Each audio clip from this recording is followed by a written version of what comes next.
Hey everyone, and welcome back to the channel.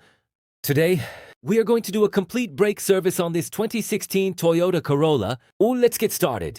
Before we lift the car, make sure you have these essential tools ready. A 14mm wrench, to clamp your jack stands, and a brand new set of premium ceramic brake pads. Safety first. Always engage your parking brake. Lift the car using a secure jack point. Never work under a vehicle without sturdy jack stands. Now remove the tire and locate the two 14mm bolts behind the caliper.